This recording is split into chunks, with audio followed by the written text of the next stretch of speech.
Welcome to my YouTube channel. This is our part second of the fitness training. आज हमने hypertension से देखना था.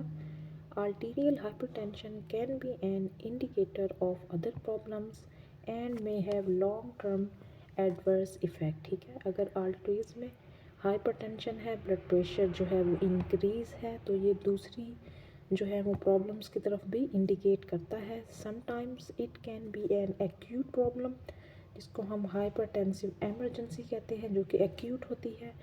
Levels of arterial pressure but mechanical stress on the arterial walls.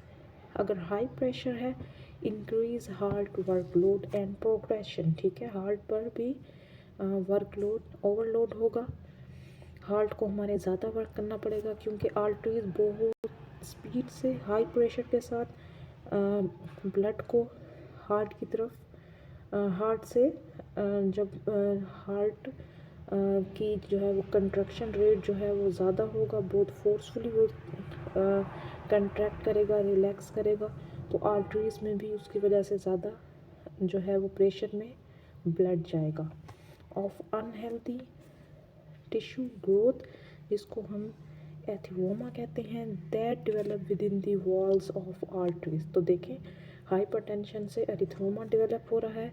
The higher the pressure, the more stress that is present and the more atheroma tend to progress and the heart muscle tend to thicken, enlarge and become weak over time. ठीक है, heart muscle भी जो है वो enlarge हो जाएंगे, thick हो जाएंगे, और जितना प्रेशर ज़्यादा होगा उतना एरिथ्रोमा ज़्यादा होगा with in the walls of arteries.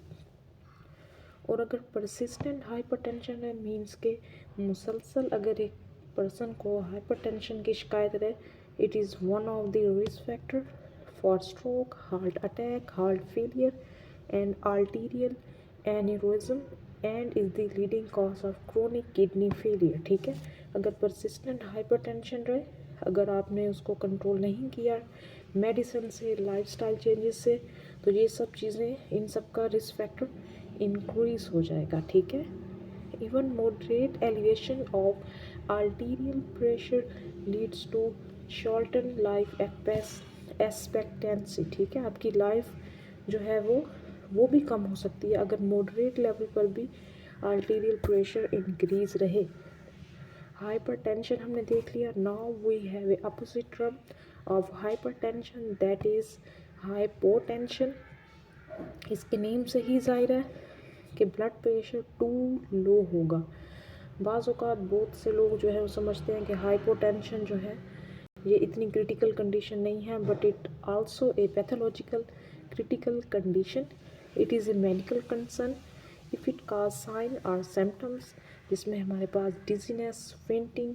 Extreme cases में आपको हाइपोटेंशन में पेशेंट शॉक में चले जाते हैं. ठीक है, when arterial pressure and blood flow decrease beyond a certain limit, the perfusion of the brain become critically decreased. ठीक है, हमारी आर्टरी, सेरिब्रल आर्टरी, जो कि ब्रेन को ब्लड सप्लाई दे रही होती है, अगर हाइपोटेंशन होगी, ब्लड का प्रेशर वैसे ही कम होगा, तो ब्रेन तक जो है वो प्रॉपर परफ्यूजन, ब्रेन के टिश्यूज़ प्रॉपर परफ्यूज नहीं होंगे. Blood supply is not sufficient, causes light headedness, dizziness, weakness और फेंटिंग. तो ये सब चीज़ें आपको देखने को मिलती हैं. और बाज़ औक़ात क्रिटिकल कंडीशन में, एक्सट्रीम केसेस में शॉक में चला जाता है patient. Orthostatic hypotension, sometimes arterial pressure drop significantly when a person stand up from sitting. जैसे ही पर्सन अपनी जो है वो पोजीशन चेंज करता है, अगर वो बैठा हुआ है तो वो खड़ा हो जाता है, तो उसका ब्लड प्रेशर अचानक से डिक्रीज़ हो जाता है, जिसको हम पोस्चरल हाइपोटेंशन भी कहते हैं और ऑर्थोस्टेटिक हाइपोटेंशन भी कहते हैं. और ये MCQs के लिए इम्पोर्टेंट है. Gravity reduce the rate of blood return from the body veins below the heart back to the heart. ठीक है, ग्रेविटी की वजह से जो है वो हार्ट का फ्लो, ब्लड का फ्लो वेन से हार्ट की तरफ जो है वो डिक्रीज़ हो जाता है, दस reducing stroke volume and cardiac output, जिसकी वजह से स्ट्रोक वॉल्यूम और कार्डिक आउटपुट भी डिक्रीज़ हो जाता है और पेशेंट जो है वो हाइपोटेंशन की स्टेट में चला जाता है. जिसको हम पोस्चरल हाइपोटेंशन भी कहते हैं और ऑर्थोस्टेटिक हाइपोटेंशन भी कहते हैं। These are the normal vital signs. हम देखते हैं अडल्ट में नॉर्मल रेंजेस क्या होती हैं और चिल्ड्रन में क्या होती हैं। पल्स की बात करें तो 60 to 100 नॉर्मल है, बच्चों के अंदर मोर देन 20। ब्लड प्रेशर की बात करें 120 to over 80 सबको पता है। और अगर बच्चों की बात करें 70 + 2 और उसको मल्टीप्लाई कर देंगे जितनी उसकी एज होगी। रेस्पिरेटरी 10 to 20 या 16 to 20 भी अडल्ट में ठीक होता है। और बच्चों की बात करें तो more than 20। Pulse rate and respiratory rate more than 20। Temperature दोनों में सेम है 98.6 फ़ारेनहाइट या 37 सेल्सियस। पल्स ऑक्सीमेट्री की बात करें दोनों में सेम है। ऑक्सीजन सैचुरेशन मोर देन 95% होनी चाहिए और पेन जो है वो नॉर्मल क्या है 0। ठीक है, ये इम्पोर्टेंट है फॉर MCQs। फिजियोलॉजिकल फिटनेस, इसमें हमारे पास कार्डियो रेस्पिरेटरी फिटनेस आती है, हमारे पास मसल एंड्योरेंस आती है, फ्लेक्सिबिलिटी आती है, पोस्चर एंड बॉडी कंपोजिशन आती है। इन सबको हम नेक्स्ट देखते हैं। Cardio respiratory fitness, the individual aerobic capacity to perform whole body physical activity of moderate to high intensity over extended period। ठीक है, तो आपकी कार्डियो रेस्पिरेटरी फिटनेस इम्प्रूव होगी जब आप कोई इस तरह की एक्टिविटी करेंगे जिसमें आपका ब्लड फ्लो इंक्रीज होगा। Important for the prevention of heart disease, आप हार्ट डिजीज़ से बच सकते हैं जो भी क्रोनिक हैं डिजीज़ जैसे stroke, diabetes. Measurement of cardio respiratory fitness आप कैसे देख सकते हैं VO2 मैक्सिमम से। The volume of oxygen used when a person reaches his और her maximum ability to supply oxygen to the muscle tissues during exercise. ठीक है, maximum oxygen जो है वो जब एक्सरसाइज के दौरान हमारे मसल्स यूज़ कर रहे होते हैं उसको हम VO2 मैक्सिमम कहते हैं। VO2 रेस्टिंग क्या होता है, ये बिल्कुल उसका अपोजिट है। Resting volume of oxygen use, जब आप रेस्ट में होते हैं VO2 मैक्सिमम हम एक्सरसाइज में देखते हैं और VO2 रेस्टिंग हम रेस्टिंग स्टेट में देखते हैं। MET क्या होता है, 3.5 milligram of oxygen consume per minute per kilogram of body weight, इसको हम क्या कहते हैं MET। Respiratory reserve, difference between VO2 max and VO2 resting, इसको हम क्या कहते हैं respiratory reserve. VO2 max VO2 resting, इनका डिफरेंस, इसको हम कहते हैं respiratory reserve. Speed at which heart rate return to pre exercise, उस वो जो स्पीड है वो इतना टाइम इंटरवल लगेगा कि हार्ट रेट जो है हमारा वो प्री एक्सरसाइज लेवल पे आ जाए जितना पहले था आफ्टर परफॉर्मिंग एक्सटेंडेड एक्सरसाइज। ठीक है, इसको हम another way to assess cardio respiratory fitness, ये भी हमारे पास कार्डियो रेस्पिरेटरी फिटनेस को देखने का एक मेथड है। ठीक है, VO2 max, VO2 resting, MET, respiratory reserve और ये एक लास्ट एक मेथड, इन सब से हम देख सकते हैं। मस्कुलर एंड्योरेंस, हमने पहले भी इन सब चीज़ों के बारे में पढ़ा हुआ है, मज़ीद हम इनको एक्सप्लोर करते हैं। It is the ability to perform gross motor activity of moderate to high intensity over a long time। ठीक है, motor activity, gross motor activity moderate to high intensity की परफॉर्म करना over a long period of a time, जब हम repetition के साथ perform करते हैं इसको हम एंड्योरेंस कहते हैं। हमारे मसल की एंड्योरेंस डेवलप होती है। Muscle strength is the ability of muscle to produce force at high intensity over short period of a time, जबकि मसल स्ट्रेंथ उसके बिल्कुल अपोजिट है। Muscle endurance long period of a time में होती है और मसल एंड्योरेंस हम high intensity just हम यूज़ करते हैं और short period of a time. ठीक है, both are determinant of good health and physically active life. ठीक है, अब आपको ये डिफरेंस भी पता चल गया, स्ट्रेंथ क्या होती है और एंड्योरेंस क्या होती है। इनको हम मेजर कैसे करते हैं, MMT manual muscle technique, hand health dynamometry, 1 repetition maximum, YMCA bench press test, ये बेंच प्रेस टेस्ट है, इसके ज़रिए male lift 80 pound barbell and female lift 35 pounds barbell. ठीक है, ये इसको मेजर करने के 5 वेज हैं। द पुश अप टेस्ट, इससे भी हम मेजर करते हैं। ठीक है, फ्लेक्सिबिलिटी हमारे पास क्या होता है, is the ability to move muscles and joint through their full range of motion, जब वो फुल रेंज ऑफ मोशन में अपने मूव करते हैं तो उसको हम फ्लेक्सिबिलिटी कहते हैं। जैसे कोई पेशेंट होते हैं स्ट्रोक के तो वो मूवमेंट नहीं कर पाते, या कोई किसी में फ्लेक्शन कंट्रैक्शन होते हैं, किसी में एक्सटेंशन कंट्रैक्शन होते हैं, तो उनमें फ्लेक्सिबिलिटी रिड्यूस होती है क्योंकि वो फुल रेंज ऑफ मोशन तक मूवमेंट परफॉर्म नहीं कर सकते। इसमें हमारे पास दो एग्जांपल्स हैं, functional reach test, sit and reach test. जब हमारे जॉइंट्स और मसल फुल रेंज में मूव करते हैं, अगर शोल्डर है तो इसमें आपको सब जॉइंट्स की जो है वो रेंज ऑफ मोशन का पता होना चाहिए।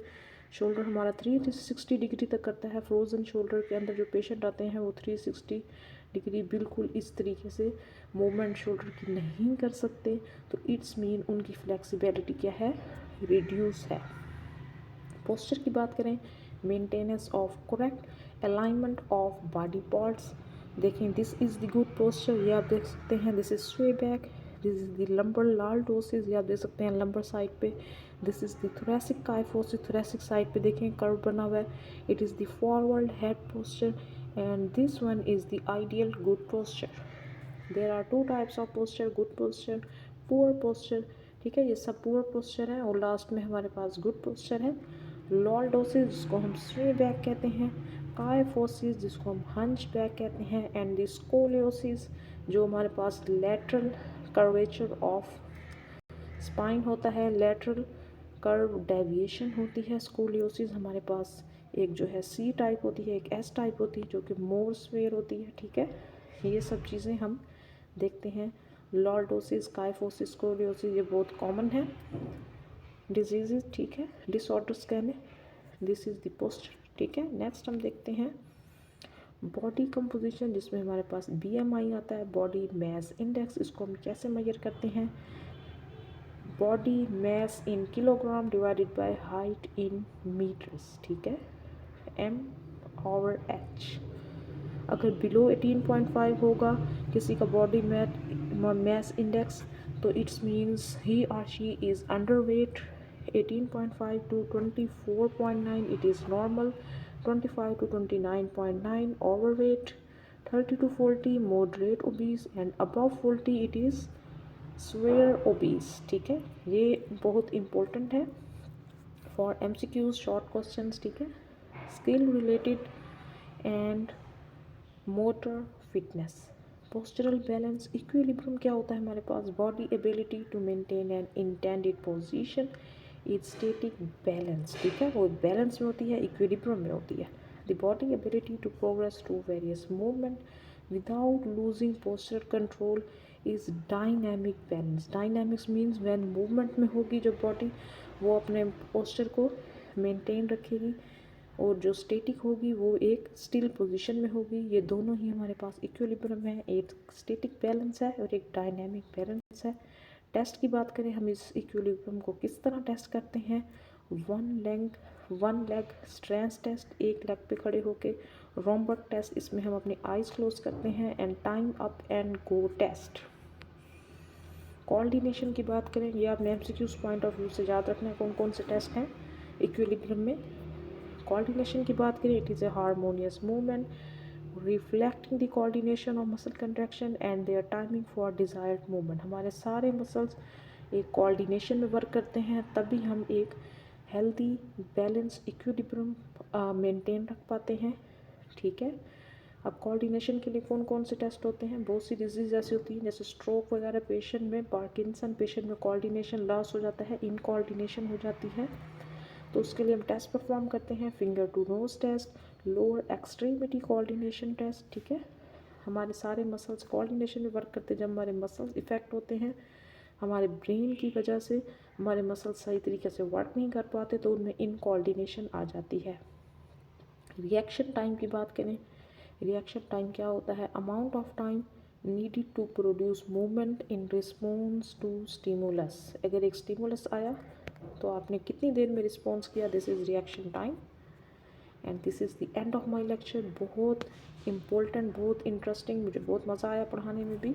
Believe you can and you will, always remember, this is the end of my lecture. I definitely sure that you like this video. Thank you.